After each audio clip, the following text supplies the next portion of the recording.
Welcome from वन्सिंग to another video. हा video खूप महत्त्वाचा आहे, कारण की या व्हिडिओमध्ये आपण शिक्षक भरती 2025 चा रोडमॅप बघणार आहोत। जास्तीत जास्त विद्यार्थ्यांच्या कमेंट्स अशा येत होते किंवा फोन कॉल्स जे आले त्याच्यामध्ये जी माहिती विचारण्यात आली त्या संदर्भात माहिती मी या व्हिडिओमध्ये देणार आहे। खूप सारे प्रश्न आहेत विद्यार्थ्यांचे आणि त्या संदर्भातच जाणून घेणार आहोत या व्हिडिओमध्ये। शिक्षक भरती प्रक्रिया पूर्ण प्रक्रिया कधीपर्यंत होऊ शकते, भरती प्रक्रियेसंदर्भात कोणत्या प्रकारचे आदेश देण्यात आलेले आहे आयुक्त कार्यालयामार्फत, आणि सगळ्यात महत्त्वाचं म्हणजे जागा किती येऊ शकतात ही गोष्ट, आणि सगळ्यात महत्त्वाचं म्हणजे जाहिराती कधीपर्यंत अपलोड होतील आणि पसंतीक्रम देण्याची सुविधा कधीपर्यंत मिळेल, या सगळ्या गोष्टीबद्दल बोलणार आहोत या व्हिडिओमध्ये।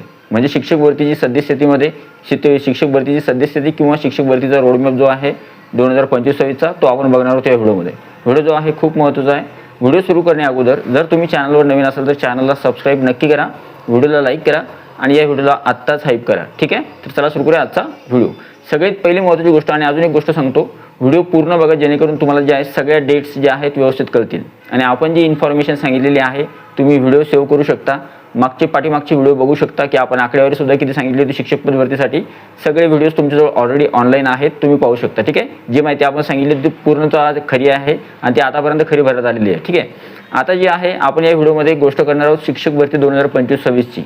सगळ्यात पहिला आणि महत्त्वाचा मुद्दा जो आहे तो आहे 15 जून 2026 पर्यंत सर्व जाहिराती किंवा सर्व आस्थापना पवित्र पोर्टलवर स्वतःच्या जाहिराती अपलोड करण्यासंदर्भात किंवा तिथपर्यंत अपलोड होणार का 15 जून 2026 पर्यंत। तर बघा ही जी डेट दिलेली आहे त्या डेटपर्यंत सर्व आस्थापनांच्या जाहिराती पवित्र पोर्टलवर येतानाची जी आता सद्यस्थितीमध्ये कंडिशन दिसते, तर सद्यस्थितीमध्ये शक्यता अशी दिसते की एवढ्या कमी दिवसामध्ये पूर्ण आस्थापनांच्या जाहिराती ज्या आहेत कदाचित पवित्र पोर्टलवर येणार नाही, काही आस्थापनांच्या जाहिराती बाकी राहू शकतात। पहिला महत्त्वाचा मुद्दा, ठीक आहे। दुसरा जो महत्त्वाचा मुद्दा आहे तो जर समजा जाहिराती कमी प्रमाणात आल्या तर शिक्षक पद भरती कमी प्रमाणासाठी होईल का किंवा शिक्षक पद भरती कमी पदासाठी होईल का, तर अजिबात नाही। शिक्षक भरती कमी पदांसाठी होणार नाही किंवा कमी आस्थापना जर आल्या तर त्यावेळेस मात्र तेवढ्याच पदांसाठी शिक्षक भरती केली जाणार नाही। शिक्षक भरतीच्या ज्या काही जाहिराती असतील मग जिल्हा परिषदेच्या, महानगरपालिकेच्या, नगरपालिकेच्या, खाजगी शैक्षणिक संस्था, त्याच्यामध्ये अनुदानित, अंशतः अनुदानित, विना अनुदानित आणि इतर बाकी सर्व आस्थापना आणि सोबत इतरही काही जागा जे यावर्षी नव्यानं इन्क्लूड होत आहेत, कला क्रीडा शिक्षकांच्या जागा, कार्यानुभव विषयाच्या जागा किंवा विशेष शिक्षकांच्या जागा किंवा अध्यापक विद्यालयाच्या जागा, या ज्या काही जागा आहेत आदिवासी विभाग किंवा समाज कल्याण विभाग, तर सर्व आस्थापनांच्या जोपर्यंत जाहिराती पवित्र पोर्टलवर येत नाही तोपर्यंत मात्र पवित्र पोर्टलवर पसंतीक्रम देण्याची सुविधा उमेदवारांना उपलब्ध होणार नाही।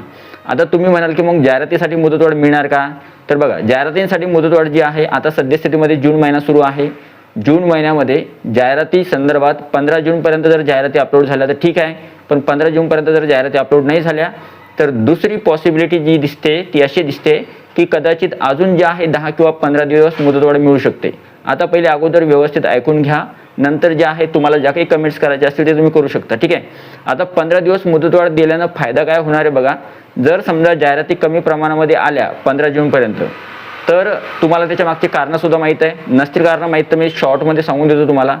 पदोन्नती पद भरती प्रक्रिया जी आहे ती त्याच्या संदर्भात ज्या जागा येतील त्या मे 2026 पर्यंत जे काही रिक्त पदसंख्या आहे ती दाखवणे, नंतर संच मान्यता, रोस्टर पूर्ण असणे आणि नंतर रजिस्ट्रेशनची प्रक्रिया जी आहे ती पवित्र पोर्टलवर करणे, म्हणजे जाहिरात देण्या अगोदर नोंदणी प्रक्रिया जी असते ती प्रत्येक आस्थापनेला करावं लागणार आहे। या सगळ्या गोष्टी आहेत, त्याच्यामुळं या सगळ्या गोष्टी केल्यानंतरच जाहिराती पवित्र पोर्टलवर व्यवस्थित फॉर्मॅटमध्ये द्याव्या लागणार आहे। आता तुमचं मी जे बोलत होतो ते असं बोलत होतो की जर समजा जाहिराती 15 जूनपर्यंत आल्या नाही, कमी प्रमाणामध्ये आल्या, तर त्यावेळेस अजून थोडी मुदतवाढ दिल्यानं आपल्याला काय फायदा होणार आहे, तर आपल्याला फायदा असा होऊ शकतो की 80% पदभरतीनुसार किंवा 80% पदभरतीनुसार ज्या काही जागा रिक्त आहेत त्या सर्व जागा पवित्र पोर्टलवर यायला पाहिजे टप्पा 1 साठी। जास्तीत जास्त जाहिराती जर आल्या तर जास्त उमेदवारांना शिक्षक पद भरतीमध्ये लागण्याची शक्यता किंवा शिक्षक पद भरतीमध्ये संधी मिळेल। जर जागा कमी आल्या, समजा उदाहरणार्थ जर जागा 8,000 10,000 जागा आल्या तेवढ्याच पदांसाठी टप्पा 1 झाला तर त्यावेळेस मात्र मेरिट जास्त हाय जाईल, आणि जर समजा जागा जास्त वाढून आल्या 12,000 14,000 किंवा 16,000 पर्यंत जागा आल्या तर त्यावेळेस मात्र टप्पा 1 मध्ये जास्तीत जास्त उमेदवार लागतील। आता याच्या मागचं अजून एक कारण सांगतो। आता हा व्हिडिओ जास्त महत्त्वाचा का सांगितलं तुम्ही बघा, ज्या उमेदवारांचा स्कोअर 115 112 110 किंवा 117 किंवा 118 स्कोअर आहे किंवा 122 125 किंवा 130 स्कोअर आहे, असे जे विद्यार्थी आहेत जे सद्यस्थितीमध्ये विचार करतात आपला नंबर लागणार किंवा नाही लागणार, मागच्या वर्षी हायेस्ट कट ऑफ गेला होता 120 122 पर्यंत आणि लोएस्ट कट ऑफ जो आहे तो 104 106 110 112 115 वर काहींचं सिलेक्शन 116-17 वर झालं.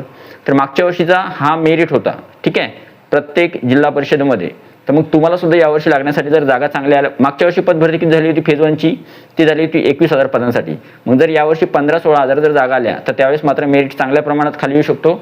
आणि 21,000 पदसंख्या येऊन फक्त 18,000 त्यातली भरल्या गेली होती, म्हणजे जवळपास सारख्या जागा झाल्या ना, 16 किंवा 18,000.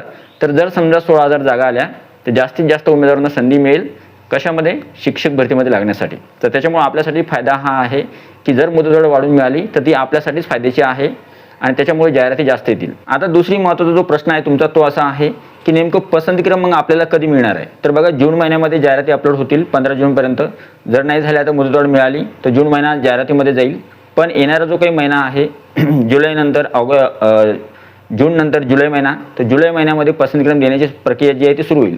पहिल्याच दिवशी सुरू होणार का जुलैच्या, नाही, तर तुम्ही 5-6 दिवस सोडून चालू शकता जुलैमध्ये. तर त्यानंतर जे आहे पसंतीक्रम देण्याची सुविधा उमेदवारांना दिल्या जाऊ शकते. आता ही मुदत किती असते, तर मुदत असते जवळपास 20 दिवसाच्या आसपास किंवा 30 दिवसापर्यंत, म्हणजे जेमतेम जवळपास 1 महिन्याच्या आसपास तुम्हाला मुदत दिल्या जाऊ शकते. पण जर यावर्षी कमी मुदत दिली तर 15 ते 20 दिवस सफिशियंट आहे पसंतीक्रम देण्यासाठी, ठीक आहे, सर्व अभियोगधारकांना. आता पुढचा जो महत्त्वाचा मुद्दा आहे तो आहे की ही भरती प्रक्रिया नेमकी कधीपर्यंत पूर्ण होईल.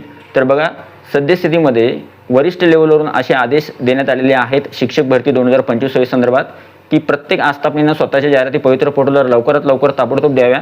नंतर त्या संदर्भात कडक आदेश देण्यात आलेले आहे आणि भरती प्रक्रिया जी आहे ती जूनपर्यंत राबवायची होती, पण मात्र भरती प्रक्रियेला उशीर होतोय शैक्षणिक वर्ष जे आहे त्याच्यामुळे जे आहे आता असं सांगण्यात येतं आहे किंवा ही जी भरती प्रक्रिया ही कुठपर्यंत चालू शकते. तर याचा एक आढावा जर घेतला आपण किंवा रोडमॅप जर सांगितला तर जुलैमध्ये जर समजा पसंतीक्रम आले किंवा पसंतीक्रम देण्याची सुविधा आली तर जुलैनंतर ऑगस्ट महिन्यामध्ये मेरिट लिस्ट लागेल आणि त्यानंतर जे आहे सप्टेंबरपर्यंत तुम्हाला जी आहे नियुक्ती दिली जाईल डॉक्युमेंट व्हेरिफिकेशन करून. तर सप्टेंबर-ऑक्टोबरपर्यंत जी आहे ही भरती प्रक्रिया पार पडेल. तर अशा प्रकारे जे आहे या व्हिडिओमध्ये आपण डिटेल इन्फॉर्मेशन बघितली कशा संदर्भात, शिक्षक भरती 2025-26 संदर्भात. आता तुम्हाला सगळ्या गोष्टी सांगितल्या मी की जाहिराती एक सांगून देतो की किती पदांसाठी पदभरती होऊ शकते. तर यावर्षी आपली मिनिमम रेंज जी आहे ती आहे 12 ते 15,000 पर्यंत किंवा 16,000 पर्यंत पदभरती व्हायला पाहिजे. मिनिमम कमीत कमी 10,000 जागा ज्या आहेत येणारच आहेत, 10 ते 12,000 जागा येणारच आहेत. पण आपलं म्हणणं आहे की 14, 15,000, 16,000 पदांसाठी झाली तर जास्तीत जास्त उमेदवारांना संधी मिळेल टप्पा 1 साठी. तर आय होप हा जो व्हिडिओ तुम्हाला आवडला असेल. व्हिडिओ कसा वाटला, तुमचा जो अभिप्राय आहे कमेंट बॉक्समध्ये नक्की सांगा. आणि ही पूर्ण प्रक्रिया जी आहे सप्टेंबर किंवा ऑक्टोबरपर्यंत पूर्ण जे आहे फुल अँड फायनल होणार आहे.